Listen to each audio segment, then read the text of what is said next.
All right, guys. So today I'm going to show you how to check headspace on an AR-15. So this is a build that's going on that I'm doing here in the shop, and brand new Roscoe barrel, new Bravo company, bolt carrier group.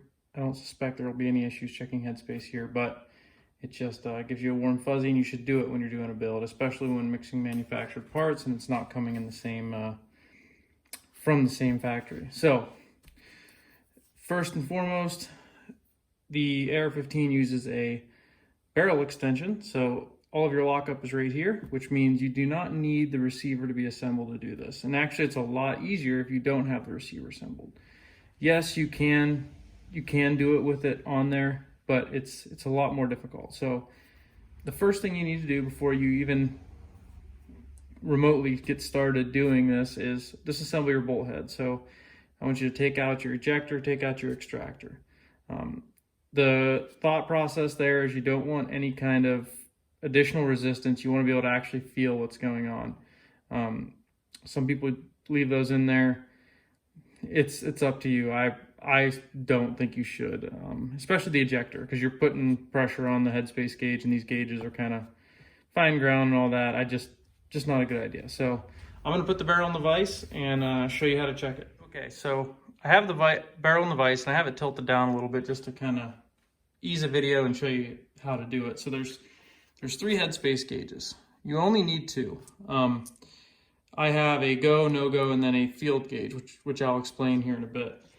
So the go gauge is the first one you're going to use. You're going to slide that into the chamber. Then you're going to use your bolt head. So you want to put your bolt head in, and you should be able to turn it without any or minimal resistance. And it sounds like there's resistance there, but there really isn't. It's just the headspace gauge moving around. So go gauge checked. It should close on the go gauge.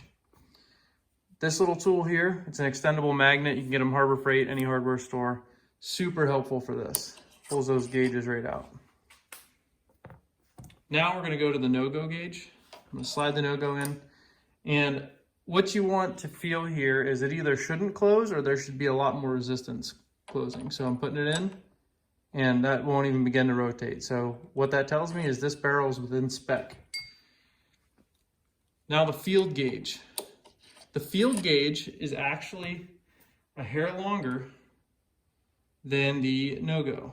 So I'm trying to see the measurements here. And what the field gauge is used for is it is your absolute maximum, right? So the go no gauge is those are the standards that factories use and what you should be using when you're doing a new build.